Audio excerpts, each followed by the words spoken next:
أعوذ بالله من الشيطان الرجيم. بسم الله الرحمن الرحيم.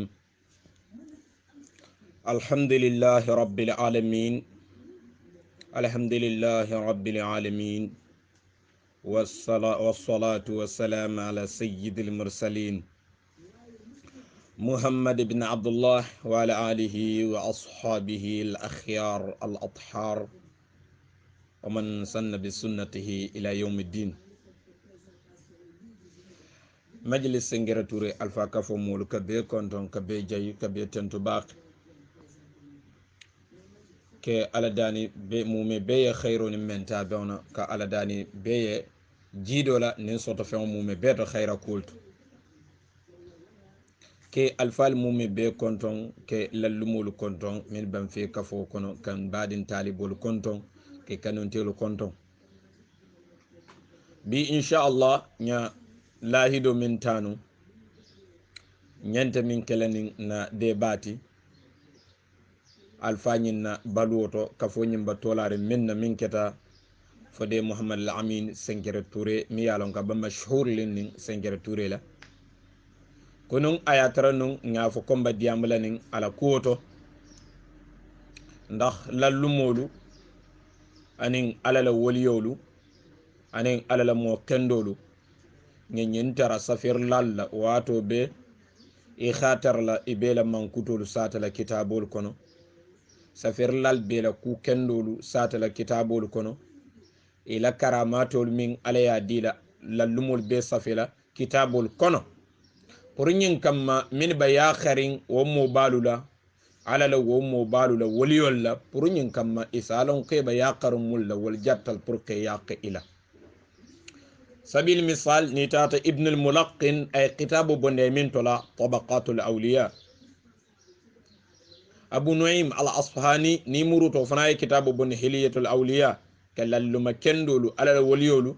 qila siral sataji abdurrahman as-sulaymi imuru tabaqatu sufiyya min sufiyya lallumolu qila tabaqal sata birinnan salafol to fo ataba asru mintu ko womu kulete mi yalon ko nyowotar la aslan alala mo kendol kake lallumul kake wayatinna kunu nyin foko woto nyin alfa ba kafo ba tolare minna min keta Senkere Touré ka fenka cha ala kuoto min batar la dending al istiqama la ndax waliyo wali wala la ala lallumo lallum ibe qiliyo qilin e ka mawqifo sotole tasawuf wala ala darajato ta na la rukunul to andu al istiqama shari'ata waliyatina sufiya ka bay aslan dino kona kamtata dino la tonkon ekola bay min bako al ihsan nda dino la ruknumu sabalati walam al iman anin al islam ani kamin tola al ihsan wa ihsan walam anta abudallaha ka annaka tarahu fa in lam takun tarahu fa innahu yarak wa ihsanu sufiya la mabadi obaloru walaka zuhud ani amal ani istiqama ani salah andu wilaya ka soto walle kon kon woto nyin alfa nyin Senkere Touré ay nyin karamal min be soto alay nyin karamal min ke aye anin alay nyin darajal min diala anin alay nyin londo min diala anin nyin kulurnya khalsareon anin nyin siranya kendo kon aya soto nin fenne kono wala moni al istiqama wa istiqama du womu darajatun min darajatil wilaya and womu darajatil miyalan ko sufiyal ka karandi ولكن كونو نيافون سفيرو كون مناكا على موقفوفو مما لولو كان لاتي استقامت الفاني ولكن كونو نيافون سفيرو كو موقف هذا الولي الصالح الصحير العارف التقي العظوف المعلم المربي الفاضل الجليل المشهود له بالولاية والاستقامة والصلاح والتمكن في العلوم الشرعية موقفه في مرتبة الاستقامة لأن الاستقامة درجة من درجات الولاية والصلاح كما قد تقرر في كتب المتصوفة الصادقين المنظهين عن انحرافات العقدية وهذا الجد الفقيه اللغوي المشهور بالتدريس والتربية السنية والزهد والرقائق الشرعية قد تلاحظنا فيه أنه استقر على ذروة استقامة وبلغ سنمها وتمكن عليها وهذا بها ولايات شهيرة وكرامات عديدة لا تؤد ولا تحصى كثرة. ومن باب الأولى أن نقدم أولا معنى استقامة اللغة والشرع من شرط الشواهد عليها من الكتاب والسنة النبوية، وبعد نشرع في إثباتها لهذا الولي المتفاني في عبادة ربه وخدمة شرعه الشريف وفي حب عبده صلى الله عليه وسلم وخدمة سنته المطهرة النقية الذي كان من السابقين الأولين الذين عينوا الأمكنات عديدة للتربويات السنية والتعليمات العتيقة الإسلامية رحمه الله تعالى رحمة واسعة. من بمحاضرة ينات لله كديام الفاني موقف الاستقامة ولا من أمامريونتي من كتالم بندانوتي إكمنتو العلي توري أبو الأتاهية الأشعري كنا نيو عنوانو نيولا دي بورك الفاني بورك على موقف وساتا الاستقامة ولا مما لا لودلات استقامة منا استقامة فونفولا منمو استقامة منمو الاستقامة لغة عن الشرع منمو وتي anin alfanyin baluto wo kono nyaadile anin moliyo sediya ko abaluto wo kono le nin alhaalo to nyaadile hanni min manka kibarati min mutata shafawiyan danin dal bari janni mbadunna istiqama kono lugha anin shar'a anin min mu alfanyin na mawqifoto al istiqama nyabayto min bondi aye alfanyin na kuoto ke domon nin foje kaje ko wo mola mate woto nin wo mo mate nyimba sabat la aye halato hannim manki barol nyimata shafawiyan ko mola mi yalan ko bimana asha fi dhill al-istiqama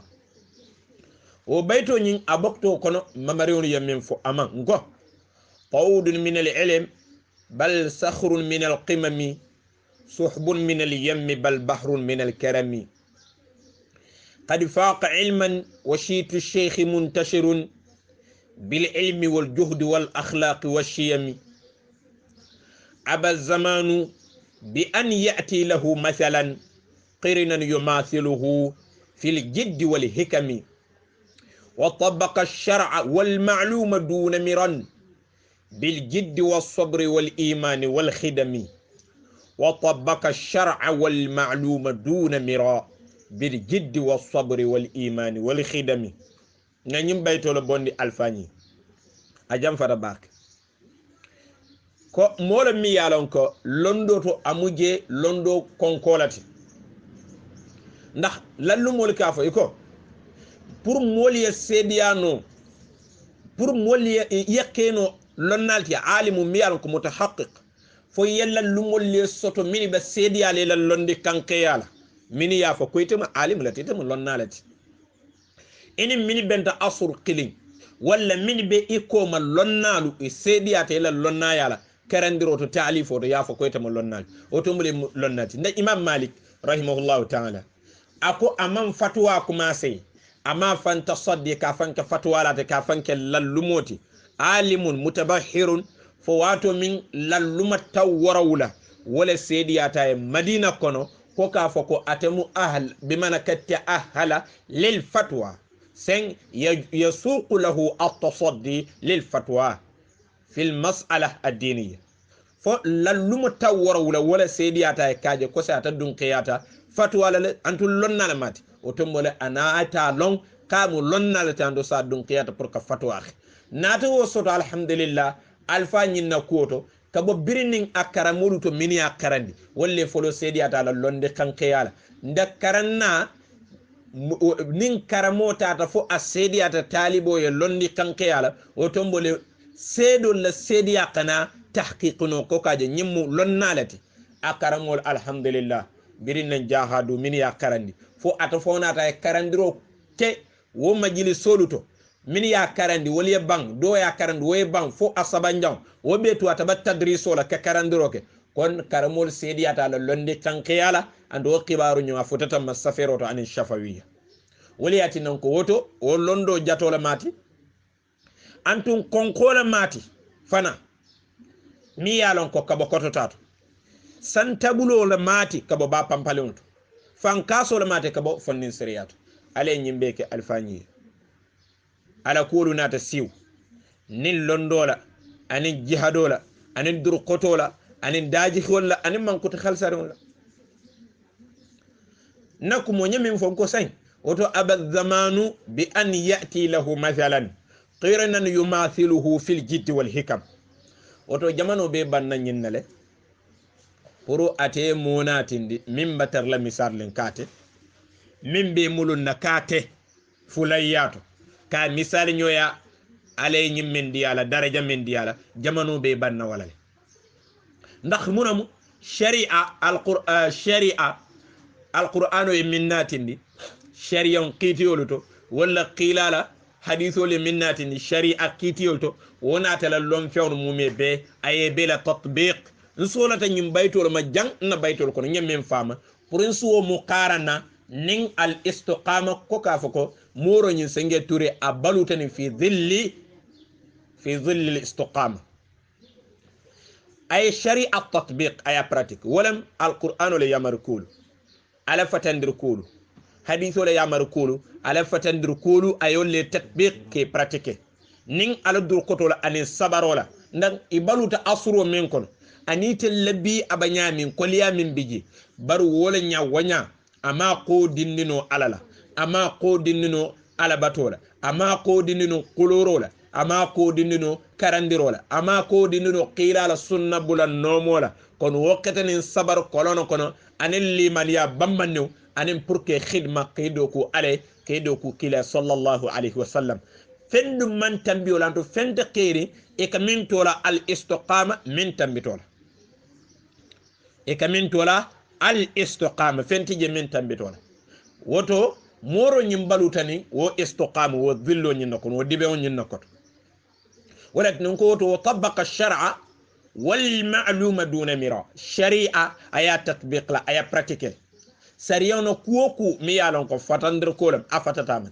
سريانو كوكو نياتا يامر كولم ألوتا بيلا تو ألوتا فنا بالأمر والنهي عن المنكر بالأمر بالمعروف والنهي عن المنكر كي يامر لوكو كوكندولا كفتندر كو كونكولا أنتو نينمو الشريعة على نينندرو كوتي مطلوب شرعي من المسلم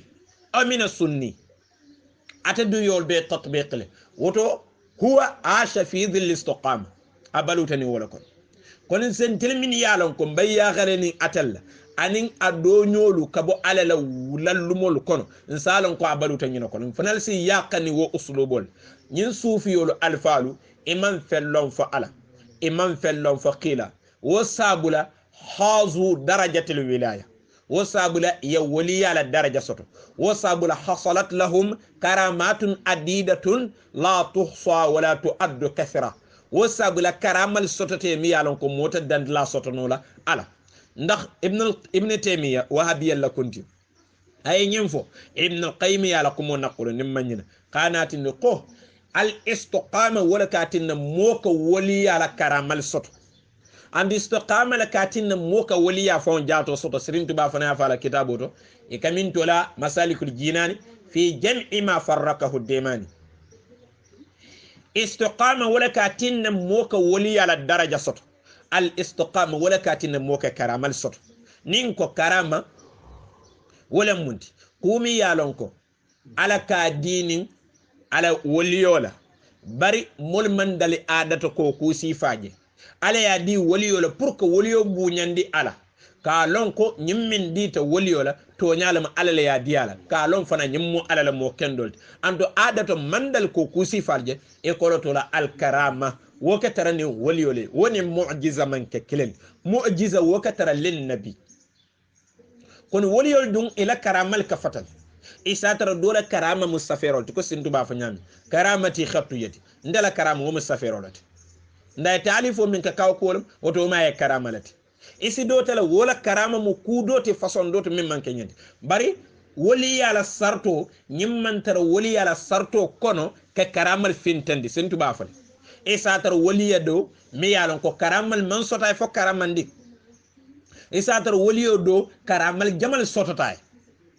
bar wo karamatul mume betu nasoto to woliyo wolile ne woliyo nyin na baluwo man tara lorin alal kitabi wa sunna annabawiyya alon ko min babulu ita tola la karamala ibo tola la al istidraju wo mu yoturo lati ndax shaytanu lo koke mumin mantara alakan amantara qilala sunna bula nomola yana kawo ko jobulu wo mu yoturo lati shaytanu la do ko mude alaka tara i yoturo ka kamin fo sanastadrijuhum min haythu la ya'lamun wo mu lati wo man ke karamati kon telnataje ko nyi alfa sengir ture alay karamal min diala binte wol satala wala nyindo wol be kala wala dolati nin ala sonta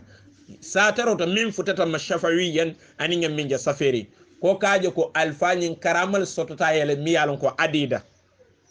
bari bi mi yalon ko yahumuna wolam ala baluwo kete nyaadi le al istiqama kono anin fona istiqama mu munata muna fo istiqama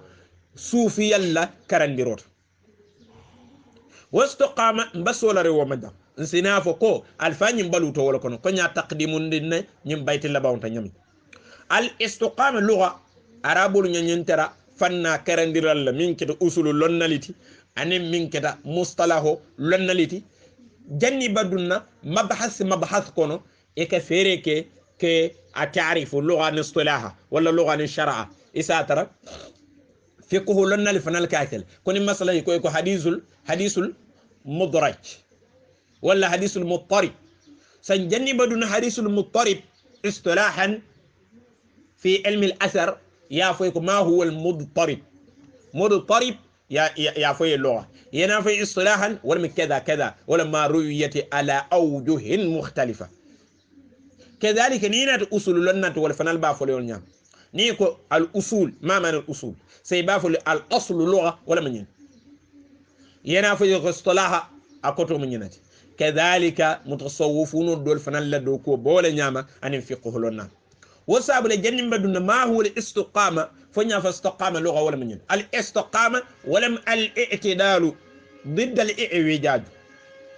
الاستقامة ولم كتلين تن ضد الإعوجاج جنكوتا دامي ولم يترتلين تكسلوكا ولم استقامة لغة بنينة الشرع بمعنى اصطلاح أهل الحقيقة من يعلمكو واللي مصوفيولتي اتل تعريفو نيكو الاستقامة ونين استقامة قطو اللغة إمانك كلمت صوفيولكو نيكو الاستقامة اتل لندرلالي كصوفيول اللي تولا أهل بمعنى أهل الحقيقة أهل الحقيقة إكو اللي تولا صوفيول كنيكو الاستقامة اتلكران ديروتاني للندر نيادو الوضع الصوفي نيكو الاستقامة هو الوفاء بالعهود كلها وملازمة الصراط المستقيم برعاية حد التوسط في كل الأمور من الطعام والشراب واللباس وفي كل أمر ديني والدنيوي فذلك هو الصراط المستقيم ولذلك قال النبي صلى الله عليه وسلم شيبتني سورة هود وأخواتها إذ أنزل فيه فاستقم كما أمرت صوفيول كنيكو الاستقامة ولا مند يكو استقامة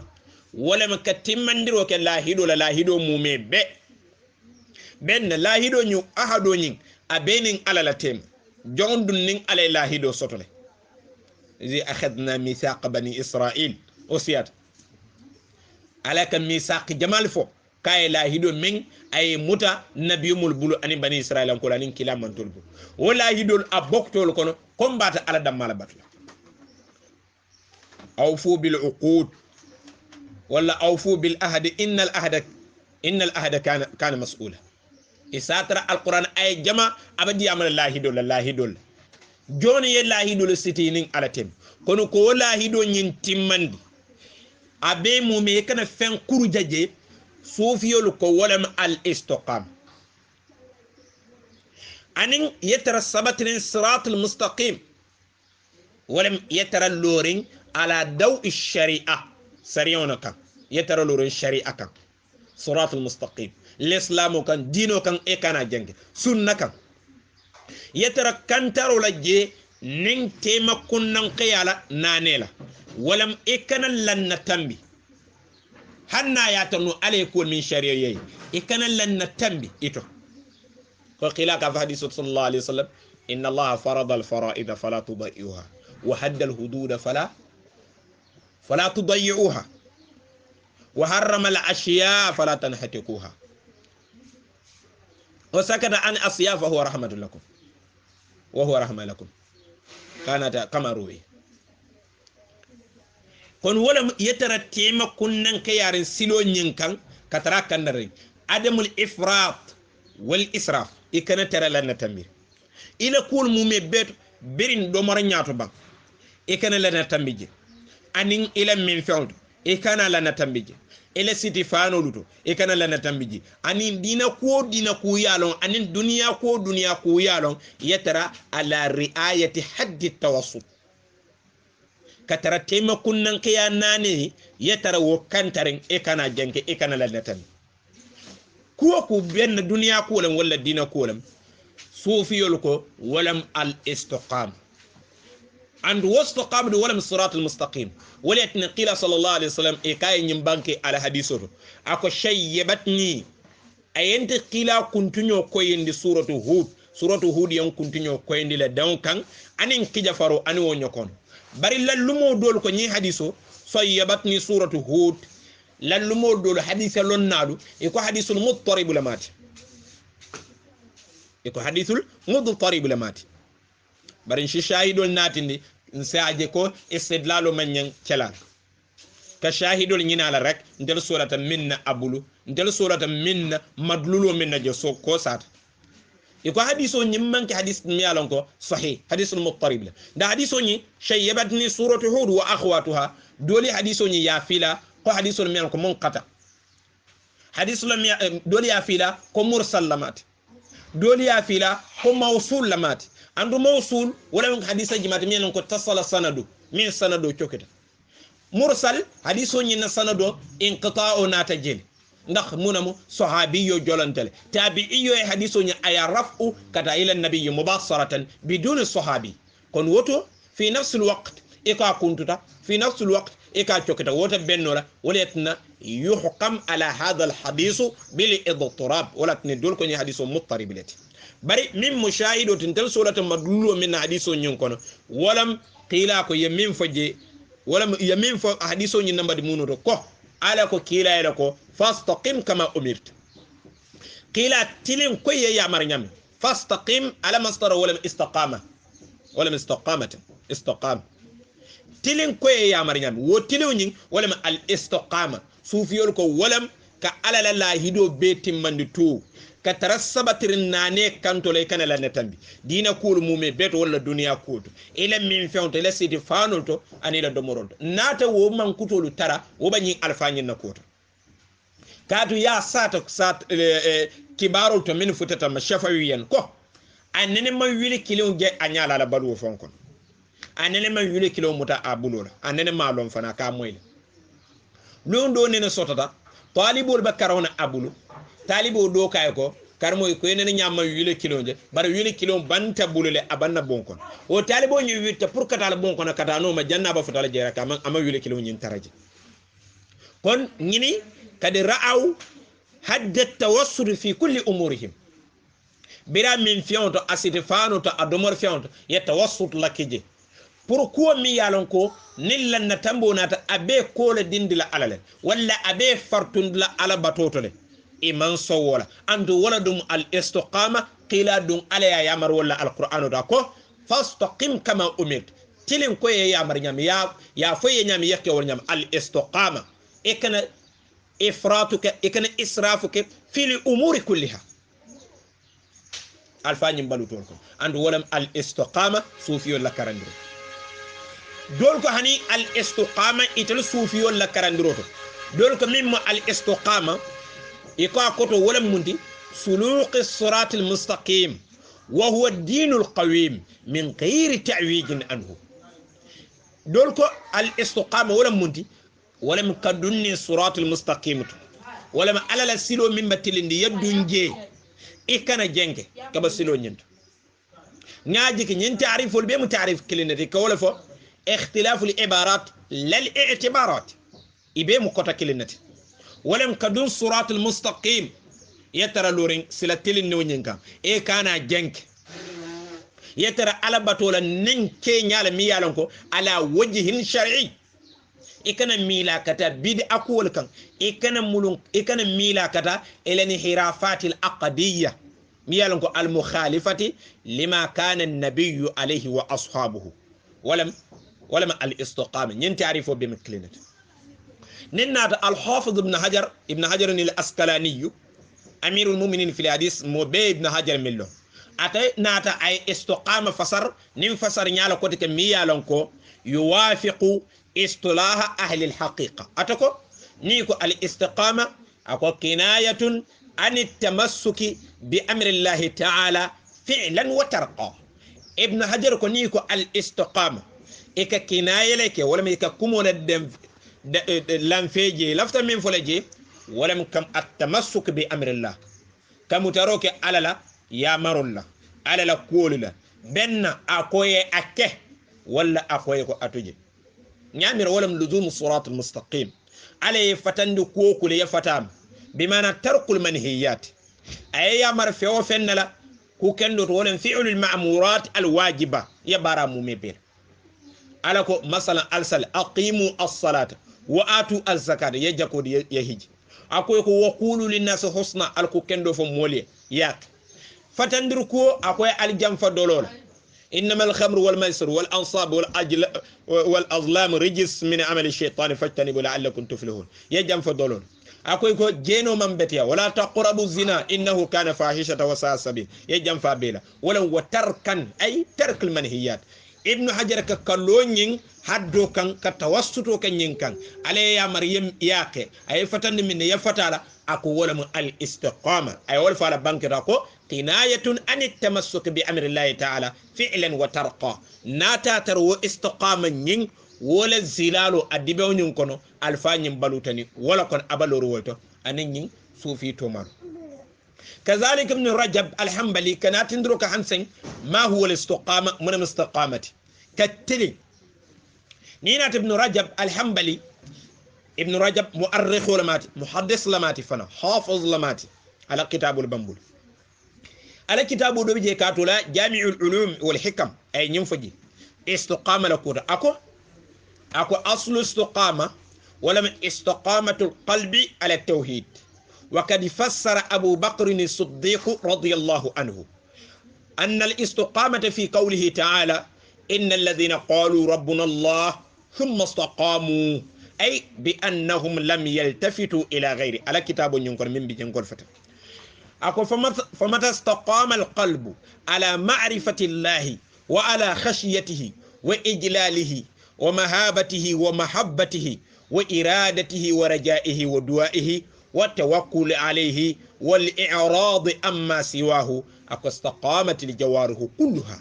على طاعته فإن القلب هو ملك الأعضاء وهي جنوده فإذا استقام الملك استقامت جنوده ورعاياه وأعظم ما يرائي الاستقامة بعد القلب من الجوارح اللسان فإنه ترجمان القلب والمؤبر عنه أي نينفو من كتاب ابن رجب الحنبلي أكو استقامة للأصل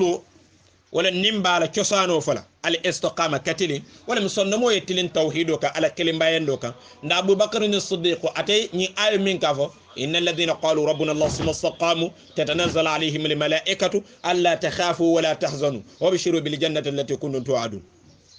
أكو أبو بكر الصديق استقامة ني آية فسر منلا ولم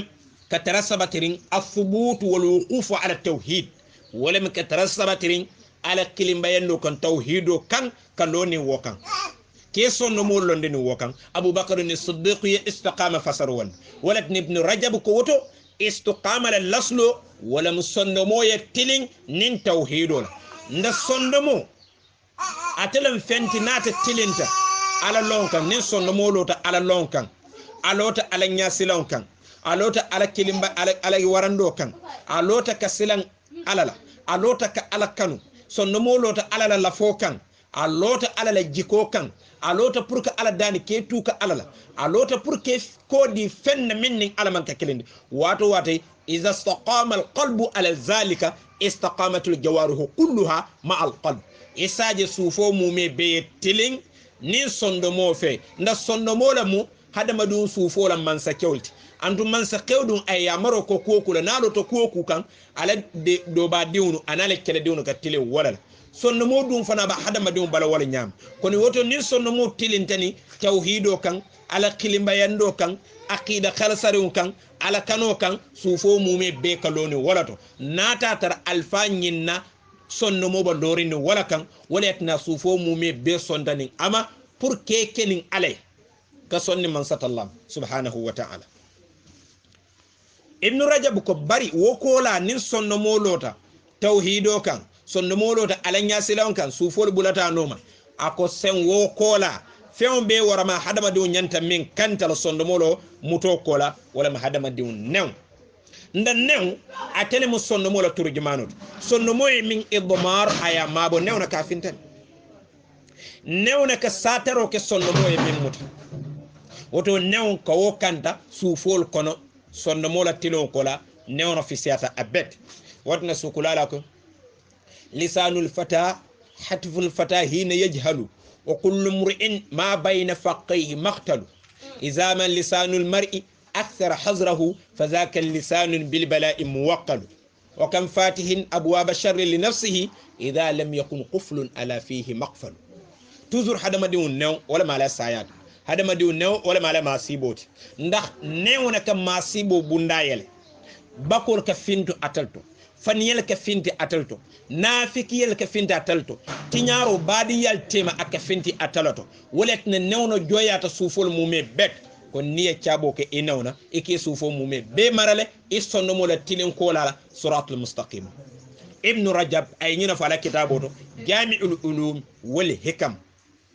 kon wala ma al istiqama hansen al khulf al lafzi lam bal lal i'tibari لفظ اللي كما كان التعريف اللي كوالي بر مما اعتباره استقامته وبهم كلنتي نيكو الاستقامة ولم قالوا صراط المستقيم كعلى لي مركول كي تطبيق على فتندر كل كي بي تطبيق كي بي براتيكي اي امر من لا كو كندو يلو كيكي اي فتند من لا يجام فإبيلا ويترى لارين على حد التوسط ضد الافراط والاسراف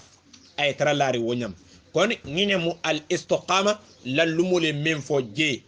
nin ko mbakumo be natin la abasiyala ba hatta na aimal min yalan ko khulafa wallem bir Abu Bakr as-Siddiq Umar ibn al-Khattab Ali ibn Abi Talib Uthman ibn Affan ibe fasar nyal sotole al istiqamatu munam istiqamati wala sirat al-mustaqim nda alako innal ladhina qalu rabbuna Allah mol min lota e ko alal muntil marit e d'accord to ko alal muntil marit yo ko nyin tahqiq man sa do man tre sonno mo ko naman ke alal ako summa istaqamu wo ko istiqamake wo istiqama ni Abu Bakar ya fasarle Umar ya fasarle Ali ya fasarle Usman ya fasarle Abu Bakar ko istiqama ni wala ma alla tushrika billahi shay'a wala ma yakana fulaka fa alam anduni man fulaka fa alama wala ma yatara lurun siratul mustaqim yatara lurin ala yamar kul ka ay yamar ko minke yatara lurin ka jamfa alay fatandu kol min wala ma alla tushrika billah Abu Bakar Siddiq ko wala ma nin istiqamati kon Abu Bakar la nyin ta'rifun tel nyaafo ko alafta min fulaje wala munti wala yuridu al-istiqama ala mahd at-tauhid wala man katara lorin tawhido damma ka ala kilimbando kan alafto wala fala istiqama fasarota qol fata alla tushrika billahi shay'a ninnata Umar ibn al-Khattab radiyallahu anhu atakuni ko al-istiqama wala an tastaqima ala al-amri wan-nahy wala tarughu rawghan al-tha'alib Umar ibn al-Khattab ko ni ko al-istiqama wala katilin ako wala mundi wala mi yatara tilinding ya maro kan kamoli ya mar ku kendola kamoli fatandi kamoli ya mar ku kendola kamoli fatandi ni anil munkarat konko la ko al-Qur'an ya banke nyami waltakum minkum ummatun yad'una ila al-khair ya'muruna bil ma'ruf wa yanhauna 'anil munkar wa ulaika humul muflihun wala mi yatara loring moli ya maro ku kendola e fon yatara barakan yatara moli fatandi kan ku jola e fon yatara katra jam farin ala akana ke fatandirta akana ke yamatti mi yalon ka mantere ifon jikot wasifta tuka hatta ka annaka zuttuqa warihu al-khataya bi thiyabika tasta'u ko abul atahiya ya fanyami kon ñinam umar ibn al-khattab la ta'rifu ay min fastaqama han sen khulfu al-lafzi lal i'tibari ni nata usman ibn affan ate ko ala la foloko summa istaqamu wokoto ay summa akhlasu al-amal lillah mulmin yalan ko ilata alala idengineta qilala wokola summa istaqamu ako ay summa akhlasu al-amal lillah wokola inatela barul khalsandi alay ikhlasu akoliyata bi baqi badi muslimun al-ikhlasu walam kila barul khalsan ifo kumoto e ke baroto al-halu mumi be pour que la baro khalsani kake ala damay adoyata bi nadir jiddan soko karanna kunda adoyata bake soko batu kunda adoyata bake soko mo kenda kunda isa tara nabala ko kala fo moli alon konyin ataka nyinake aya ite mulla ko ndeke nyinake londoto ndeke nyinake financeroto ndeke nyinake dadaroto womu ikhlaso la tara baliyati o mariyo sonno moko ikhlas du mukullola te mi yalon ko malaykul fon buka along malaykul min ka jon la baro safi nda ikhlas mukulata ka tara kullola mi yalon ko aba ala nin jona tema liño correspondant ñi fem man tara jone amariyo temaji kon mosi katake yele baro ya khalsan yake ale ila ko ko ibake le yake khalsa ale Osman ko wala mustaqamu qotot antu wo ikhlaso ñi talahazna annahu موجود في هذا الشيخ أو في هذا الولي